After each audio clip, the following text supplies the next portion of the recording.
priez sans cesse. Votre nouvelle émission matinale de prière et d'intercession sur Béni TV. Êtes-vous malade? Avez-vous un blocage quelconque? Votre vie est-elle menacée? Sentez-vous des oppressions? Et avez-vous d'autres sujets pour lesquels vous souhaiterez compris? Rejoignez cette chaîne de prière chaque matin, du lundi au vendredi. Priez sans cesse, du lundi au vendredi, à partir de 5h30. Priez sans cesse, dévante l'aurore et prends possession de ta journée. Maintenant je suis sauvé. Bonjour très chers frères, c'est avec un réel plaisir que nous retrouvons sur la plateforme de Prier sans cesse. Nous sommes à Béni TV, les 5h30 du matin en Côte d'Ivoire et nous croyons que le Seigneur nous bénira encore pour cette émission. Nous savons que c'est la grâce de Dieu qui nous donne la vie et il le fera et il le fait toujours avec bonheur et avec amour. Prions. Seigneur, te bénissons. Merci pour ta grâce, merci pour ta fidélité, merci de nous avoir donné la vie encore ce matin. Que gloire et honneur te soient rendus au nom de Jésus. Amen. Aujourd'hui, je vais juste exhorter nos frères sur la lecture. La lecture parce que malheureusement aujourd'hui, les gens ne lisent plus. Premièrement, ils ne lisent pas la Bible. Et deuxièmement, ils ne lisent pas des choses qui pourraient, en fait, des documents, des manuels qui pourraient les aider à grandir intellectuellement et même spirituellement. 1 Timothée chapitre 4 verset 13 dit, jusqu'à ce que je vienne, c'est Paul qui dit cela à Timothée, applique-toi à la lecture, à l'exhortation et à l'enseignement. À s'appliquer à la lecture est une bonne chose. Lisons. Il y a beaucoup d'informations que nous pouvons avoir dans la lecture. Je l'ai souvent dit sur ce plateau, pour ceux qui me suivent, qu'il faut qu'on lise. La Bible dit, heureux celui qui lit. C'est-à-dire, nous serons heureux, nous aurons de la joie à lire la Bible, à lire des livres qui pourraient nous aider à évoluer. L'une des choses que le chrétien devrait combattre, c'est l'ignorance. Et l'une des choses dans laquelle le diable veut nous maintenir, c'est l'ignorance. Ignorer les principes de Dieu, ignorer les promesses de Dieu, ignorer l'éclairage de Dieu sur notre personnalité. Le diable veut nous faire croire que nous n'avons aucune personnalité, c'est pourquoi il nous culpabilise, c'est pourquoi, voyez-vous, il nous fait croire que Dieu nous a abandonnés ou que Dieu n'est pas assez fort pour pouvoir nous aider, pour pouvoir nous construire une vie. Pourtant, nous sommes nés selon un principe divin. Alors, chers frères, je vous exhorte d'abord à lire, et dans le cadre qui nous rassemble, à lire la Bible. J'ai souvent dit que les gens disent méditons, méditons, mais sans lecture, il n'y a pas méditation. Sans lecture, il n'y a pas méditation. Parce que méditer, c'est réfléchir en vue de l'appliquer. Donc, prenez votre temps, ouvrez la Bible et lisez la Bible. Mais ne lisez pas la Bible au hasard. Vous vous souvenez bien, j'ai dit ici qu'un frère, il prend la Bible, il l'ouvre à une page et puis il tombe sur Judas alla se pendre. Il ferme la Bible. Oh, esprit de mort, sors. Il l'ouvre encore. Et puis, il tombe sur une phrase qui dit, toi, va et fais de même. Bon, là, comment est-ce qu'il va se comporter? Il ferme encore. C'est-à-dire que c'est comme si la Bible est en train de dire, va te pendre aussi comme Judas. Il ferme. La troisième fois, quand il ouvre, il tombe sur la phrase qui dit, ce que tu as à faire, fais-le maintenant. C'est-à-dire, si tu dois te pendre, pends-toi maintenant. Si tu dois lire la Bible pour pouvoir comprendre, il faut lire la Bible de façon chronologique. Je veux dire quoi? Tu prends le livre de Romains, tu lis de Romains chapitre 1 jusqu'au dernier chapitre de Romains, tu écris les enseignements que tu reçois, parce que ce sont les leçons que tu dois retenir. Comme je dis, dans la Bible, il n'y a pas de révélation, il y a des leçons de vie. Tu prends ton cahier, tu écris les leçons de vie, et tu essaies de les appliquer à ta vie, à ta marche, à ta relation. Souvenez-vous que la Bible nous attire notre attention sur deux points. L'amour de Dieu et l'amour de notre prochain. Il dit, tu aimeras l'Éternel ton Dieu de tout ton cœur, de toute ton âme, de toutes tes forces, et tu aimeras ton prochain comme toi-même. Donc, le Seigneur veut attirer notre attention sur le fait que dans la vie, nous vivons parce que, nous vivons pour Dieu et nous vivons pour les autres. Vous comprenez? Nous vivons pour Dieu, nous vivons pour les autres parce que simplement, il n'y a pas de vie sans les autres. Donc, tu aimes ton Dieu, tu l'aimes bien, tu essaies de pratiquer les paroles du Seigneur et cette parole du Seigneur va te socialiser va te permettre d'être avec les autres. Parce que sans une personne, sans société, bon, je ne sais pas à quoi ça sert. Donc, le Seigneur nous permettra de comprendre tous les principes pour que nous puissions nous socialiser. Pour que nous puissions non seulement, à travers la grâce du Seigneur, nous socialiser, aimer les autres, accepter les différences, faire en sorte que nous puissions comprendre que comme nous aussi ne sommes pas parfaits, les autres aussi, on ne doit pas exiger la perfection des autres, mais nous devons accepter les différences et savoir aimer les gens. C'est une chose importante. Donc, lisez la Bible. Prenez votre livre, vous tombez sur Romains, vous commencez à lire Romains, chapitre 1, jusqu'au dernier chapitre, et puis vous prenez les notes des leçons que vous retenez. Vous priez le Seigneur pour qu'il vous aide à retenir et à pratiquer ces leçons. Parce que la Bible dit, dans Jean chapitre 13, verset 17, il dit, si vous savez ces choses, vous êtes heureux pourvu que vous les pratiquiez. Si vous ne savez pas, non seulement vous n'allez pas pouvoir pratiquer, alors vous ne serez pas heureux. Donc, luttons contre l'ignorance par la lecture de la parole de Dieu. Appliquons-nous à la lecture. C'est une chose importante. Et la deuxième chose que nous avons lu dans le truc, dans le verset biblique ici, il dit la lecture, l'exhortation et l'enseignement. C'est-à-dire, encourageons-nous mutuellement. Encourageons-nous mutuellement et enseignons aussi les voies à suivre à notre prochain. Et voyez-vous, la lecture, cette lecture, la parole de Dieu va nous donner les informations nécessaires à notre croissance spirituelle. Les gens pensent que c'est une révélation venue de la bouche d'un prophète qui va forcément changer leur vie. Les révélations sont des informations que le Seigneur nous donne. Et le traitement des informations vient de la connaissance, de la communion que nous avons avec Dieu. Et c'est cela. Donc, lisez la Bible, je vous en prie, et cessez de croire que le Seigneur n'est pas avec vous parce que vous trouverez toutes les informations et les promesses de Dieu dans la parole de Dieu. Lisez, méditez et pratiquez. Voici trois choses que nous devons faire. Lire, méditer et pratiquer sont trois choses qui vont garantir une évolution, une croissance dans notre vie parce que personne ne peut évoluer loin de certaines connaissances. Deuxièmement, à côté de la Bible, lisez des livres qui peuvent vous instruire sur des choses, que ce soit bibliques ou qui peuvent vous donner des informations sur la vie, toute la vie. Parce qu'il y a des choses que nous voulons faire, mais quelqu'un veut faire un poulailler. La Bible dit les projets échouent par manque de conseils, de conseillers. Et les conseillers doivent être des gens qui ont déjà réussi dans le projet que tu veux entreprendre. Parce que si tu apprends un gars qui n'a jamais réussi dans quelque chose, il va te dire, mon cher, ça là, tu ne peux pas faire. Donc, ce sera un mauvais conseil pour toi et il sera le destructeur de ton rêve. Mais le conseiller doit être celui qui a réussi dans l'affaire. Ils peuvent être deux conseillers, deux personnes différentes qui ont fait la même chose, mais chacun avec une expérience différente. Donc, ça pourra t'aider à avancer. Et il y a des choses qui sont cachées dans les livres que nous devons découvrir. Achetez des livres et lisez les livres. Peut-être que ça t'étonne que je te dise dans une émission de prière de lire des livres. Parce que franchement, les frères, nous prions pour des sujets, mais finalement, j'ai l'impression que nous prions pour soutenir la bêtise, excusez-moi, de certaines personnes. C'est-à-dire, tu es jeune, tu n'as pas investi dans ta personnalité. Et la Bible nous dit l'insensé. L'insensé, c'est-à-dire que quelqu'un qui n'a pas de sens, quelqu'un qui n'a pas de sens dans notre langage courant, on dit il est bête. Souvent, on fait des choses, on ne réussit pas parce qu'on est insensé, on n'arrive pas à maîtriser bien les contours. Donc, lisez des documents qui peuvent vous aider à avancer. Lisez des documents sur le mariage parce que vous allez tomber dans le mariage et puis vous allez être surpris que le mariage n'est pas une bénédiction comme on le dit, mais c'est un travail dans lequel se trouvent des bénédictions. Il y a des gens, on nous a trop raconté des choses. Le mariage est une bénédiction, l'onction du mariage. Frère, l'onction du mariage, quand tu vas arriver là-bas, l'onction va finir. Tu dois travailler. C'est comme ça. Donc, il faut que tu apprennes des choses. Il faut que tu apprennes à pouvoir vivre toutes les dimensions de ta vie par la lecture de la Bible, par la lecture de documents, par la lecture d'enseignements, d'inspiration que le Seigneur a déjà donné à des personnes. Parce que souvent, les écrits sont des sommes d'expériences que les gens partagent avec nous, que nous devons avoir. Que le Seigneur vous bénisse, que sa grâce soit sur vous. J'espère que vous allez investir, acheter des livres, à vous faire des bibliothèques. Parce que ne restons pas dans la pensée de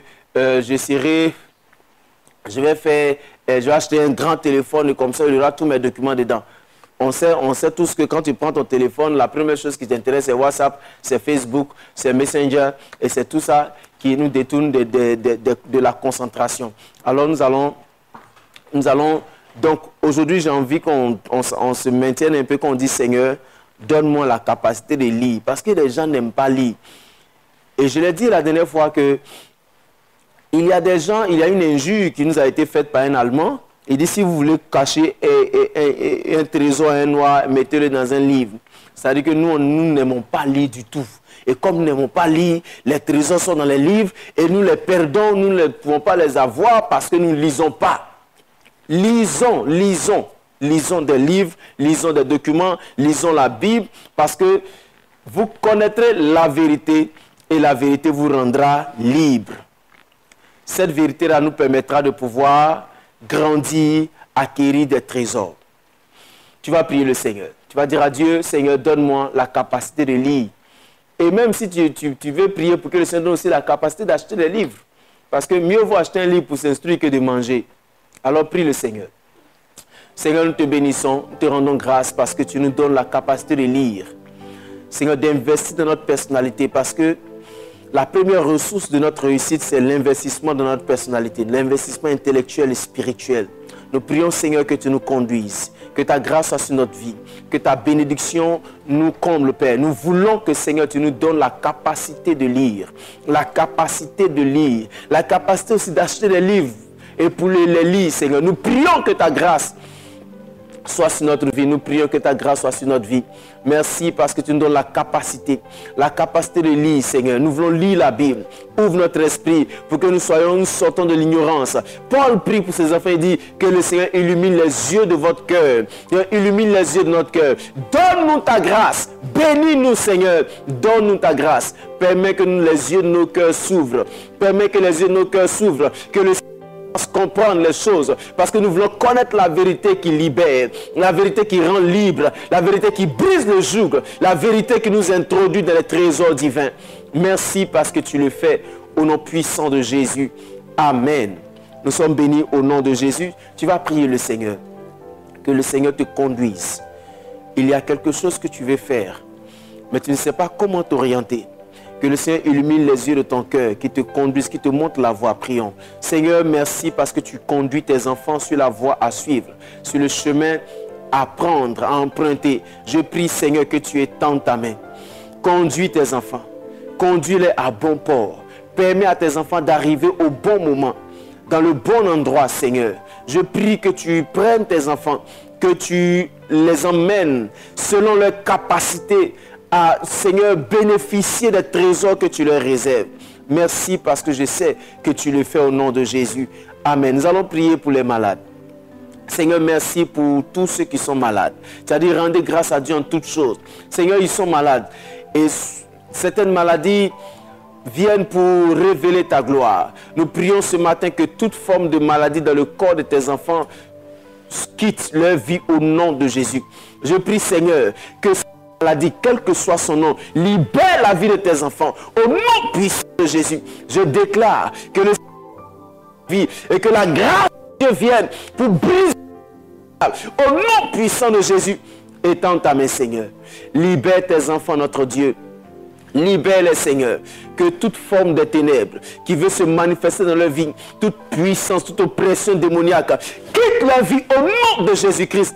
Étends ta main, Seigneur. Réponds à leur prière, éternel Dieu. Regarde ces personnes qui souffrent depuis longtemps. Réponds à leur prière. Réponds à leur prière. Au nom puissant de Jésus, je prie que tu libères leur vie, que tu leur accordes ta grâce. Le nom de Jésus. Merci parce que je sais que tu fais, que tu guéris, que tu apportes la restauration dans leur vie, dans leurs cellules organiques, dans le nom puissant de Jésus. Merci parce que tu le fais au nom puissant de Jésus. Amen. Nous sommes bénis au nom puissant de Jésus. Nous allons prier pour toutes les personnes qui sont à la recherche de travail. Tu cherches du travail, nous allons prier que le Seigneur t'ouvre les portes. Prions. Seigneur, nous prions que tu étendes ta main. Donne ta grâce à tes enfants, Seigneur. Ils cherchent du travail. Ouvre-leur des portes. Donne à tes enfants d'être aussi des créateurs d'entreprises par l'intelligence et les moyens que tu leur donnes. Je prie que tu étendes ta main, Seigneur. Ouvre les portes des entreprises à tes enfants. Donne ta grâce à tes enfants dans le nom puissant de Jésus. Je prie, Seigneur, que tes enfants trouvent du travail. Qu'ils trouvent du travail. Il y a longtemps, Seigneur, qu'ils sont au chômage. Ils doivent prendre soin de leur famille. Étends ta main. Réponds à leurs prières, Père, dans le nom puissant de Jésus. Amen. Nous allons prier pour la stabilité des foyers, des couples chrétiens et des foyers chrétiens. Prions. Seigneur, je prie que tu étendes ta main. Donne la stabilité aux couples chrétiens, aux ménages chrétiens. Je prie, Seigneur, que tu étendes ta main dans leur vie. Seigneur, tu as créé le mariage. L'institution du mariage vient de toi. Mais tous les couples sont humains. Je prie que, Seigneur, tu permettes à tes enfants de te laisser la place dans leur mariage. De venir prendre possession, prendre place dans leur mariage. Je prie, Seigneur, que tu étendes ta main. Étends ta main. Viens dans leur mariage, Seigneur. Et donne la paix, donne la sécurité dans leur mariage. Et donne la paix à leurs enfants aussi. Parce que quand les couples, les foyers sont déstabilisés, les enfants subissent les conséquences. Je prie que tu étendes ta main dans leur vie. Étends ta main, Seigneur. Garde tes enfants, Seigneur. Donne-leur ta grâce, notre Père. Merci parce que tu le fais au nom de Jésus. Amen. Aujourd'hui, tu vas prier pour ton pasteur. Ce que tu ne fais pas très souvent. Nous allons prier que le Seigneur bénisse la vie de ton pasteur, qu'il lui donne sa grâce, qu'il l'accompagne, qu'il pourvoie ses besoins. Prions. Seigneur, merci pour tous ces serviteurs de Dieu qui se sont engagés dans cette œuvre, qui sont passionnés, à qui tu as donné la passion pour l'œuvre. Je prie que tu étendes ta main dans leur vie. Pourvois à leurs besoins, réponds à leurs prières, guéris leur cœur de tout ce qui est blessure. Et Seigneur, bénis-les financièrement. Donne à leurs enfants d'avancer, Seigneur. Je prie que ta grâce soit dans leur vie. Regarde les foyers des pasteurs qui sont souvent bouleversés. Souviens-toi d'eux. Souviens-toi de leurs enfants souvent qui sont désorientés. Souviens-toi d'eux, Seigneur. Donne ta grâce à ces familles pastorales. Donne ta grâce, Père. Donne la stabilité, Seigneur. Parce qu'au-delà de la chair, souvent la vie est troublée, la vie est difficile. Je prie que tu répondes. Toi qui les as appelés à toi, réponds à tes enfants, Seigneur. Réponds à tes enfants dans le nom puissant de Jésus. Merci parce que tu le fais au nom puissant de Jésus. Amen. Tu vas prier pour ta nation. Tu vas demander à Dieu de bénir cette nation, d'accorder sa grâce à la nation. Prions. Tendre Père, te bénissons. Nous voulons que tu accordes ta grâce à la nation ivoirienne, à toutes les nations dans lesquelles tes enfants se trouvent ce matin en prière. Je prie que tu donnes ta grâce. Nous avons besoin de stabilité politique, de stabilité économique. Nous avons besoin que ta grâce vienne. Seigneur, nous avons besoin que l'évangile, Seigneur, s'étende, que le royaume de Dieu s'étende dans nos nations. Éternel, nous nous attendons à toi. La Bible dit, heureuse la nation dont l'Éternel est Dieu. Seigneur, donne ta grâce. Donne ta grâce, Seigneur. Nous voulons être heureux. Heureux, Seigneur, de t'avoir comme patron dans nos nations, comme chef, comme celui qui dirige nos chefs d'État, qui dirige les décideurs, les grands décideurs de nos nations, Seigneur. Nous t'invoquons dans nos nations. Viens établir ton règne, Seigneur. Viens établir ton règne dans nos nations, parce que c'est toi le Dieu qui donne la paix. Viens donner la paix. Viens donner la sécurité. Viens, Seigneur, donner la sécurité au nom puissant de Jésus. Merci parce que tu le fais au nom de Jésus. Amen. Tu vas prier pour ta journée. Tu vas demander à Dieu de t'accompagner durant toute cette journée. Prions. Seigneur, merci parce que tu bénis la vie de tes enfants durant cette journée. Tu les accompagnes. Ils s'en vont vaquer à leurs occupations. Je prie que, Seigneur, ta grâce les accompagne pleinement dans le nom puissant de Jésus. Je prie que le Seigneur vie et que ta grandeur se manifeste, que l'on que ce sont tes enfants qui sont, Seigneur, parmi eux, comme Joseph en Égypte. Donne ta grâce enfants, Seigneur, et bénis-les pleinement, qu'ils soient différents, qu'ils fassent des choses différentes et qu'ils soient excellents. Merci de le faire, Père, au nom de Jésus. Amen. Nous sommes bénis ce matin dans le nom puissant de Jésus. J'ai bien envie de donner ce conseil encore à nos frères. Vous savez, j'ai eu cette inspiration pendant que nous étions en train de prier. Il y a des difficultés que nous n'arrivons pas à surmonter tout simplement parce que nous n'avons pas le niveau requis pour pouvoir surmonter les difficultés. Et quelquefois, nous sommes à bout nous nous demandons pourquoi est-ce que notre vie tourne en rond. Ta vie tourne en rond tout simplement parce que tu n'as pas encore acquis les capacités nécessaires qu'il faut pour pouvoir aller à une autre étape. Ou encore tu n'as pas appris la leçon que tu devais apprendre, qui devait te propulser à une autre étape de ta vie. Réfléchis bien, assois-toi, réfléchis bien et demande-toi comment est-ce que tu prends la situation dans laquelle tu es. Vous savez, il y a des gens qui ne font que des constats, mais ne posent jamais des actions pour le changement. Ils constatent que leur vie tourne en rond. Ils constatent que les situations ne sont pas bonnes. Et ils répètent, non, je suis fatigué de cette situation. Mais quand on est fatigué, qu'est-ce qu'on doit faire? Alors il faut que tu réfléchisses. Quelles sont les décisions que tu as prises qui t'ont peut-être conduit dans cette situation? Et les constats que tu fais tout le temps. Est-ce que tu as déjà fait une action pour changer ce que tu as constaté? Si tu n'as jamais fait d'action, alors réveille-toi. Commence à poser une action. Commence à aller vers des personnes. Commence à aller vers des choses. Commence à savoir qu'est-ce que j'ai perdu comme opportunité et comment transformer une opportunité en bénédiction. Parce que souvent, une opportunité vient comme quelque chose qui ne peut pas nous apporter quoi que ce soit. Souvent, je dis aux gens, une opportunité, c'est comme la graine ou comme l'igname. Nous savons que c'est un trésor, mais nous devons travailler à la transformation de ce trésor qui va nous apporter la bénédiction.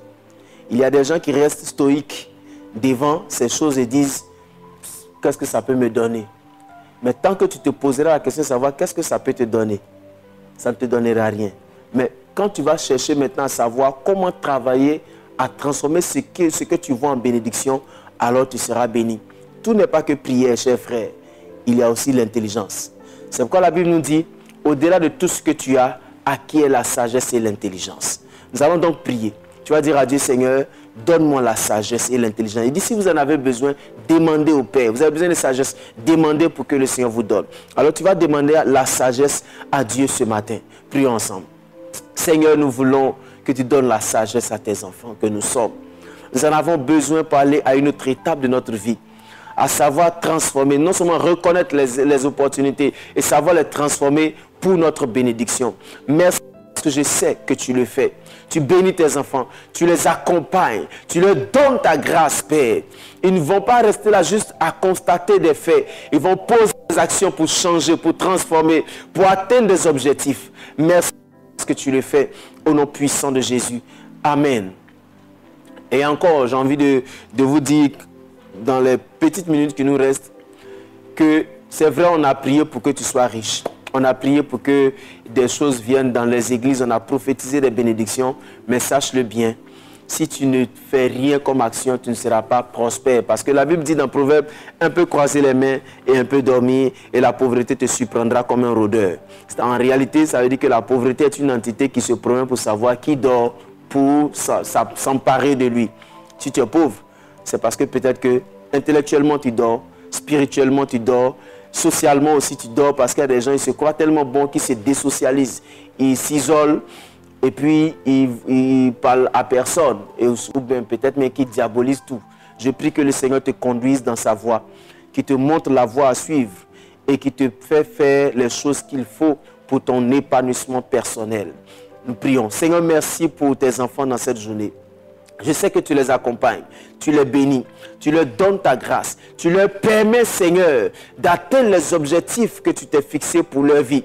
Parce que c'est toi qui définis la vie de quelqu'un. Je crois que tu les bénis, je crois que tu les orientes. Je crois aussi que tu consoles les cœurs affligés. Je crois, Seigneur, que tu relèves les cœurs qui vivent dans la culpabilité. Tu leur dis que tu es mon enfant, je ne vais jamais t'abandonner. Et je ne te condamne pas, je ne te juge pas, je ne te confonds pas à tes actions. Parce que je sais que tu es un enfant, tu es mon enfant et tu es celui que j'aime. Je t'ai toujours aimé, je ne vais jamais m'éloigner de toi. Merci d'accompagner tes enfants, merci de bénir leur maison, leurs enfants, merci de bénir leurs activités, leurs qui leur permettent de manger, Seigneur, de s'épanouir avec leur famille. Que gloire et honneur te soit rendue dans le nom puissant de Jésus. Amen. Nous avons été très heureux de passer ce moment avec vous. Nous croyons que vous avez aussi été bénis, bénis, bénis. Nous vous donnons rendez-vous une autre fois pour une nouvelle émission. Et surtout, n'oubliez pas, Gardez le sourire et la foi parce que le Seigneur vous aime bien plus que vous ne l'imaginez. À bientôt. Priez, priez, priez sans cesse. Votre nouvelle émission matinale de prière et d'intercession sur Béni TV. Êtes-vous malade? Avez-vous un blocage quelconque? Votre vie est-elle menacée? Sentez-vous des oppressions? Et avez-vous d'autres sujets pour lesquels vous souhaiterez compris? Rejoignez cette chaîne de prière chaque matin, du lundi au vendredi. Priez sans cesse, du lundi au vendredi, à partir de 5h30. Priez sans cesse, dévante l'aurore et prends possession de ta journée. Maintenant je suis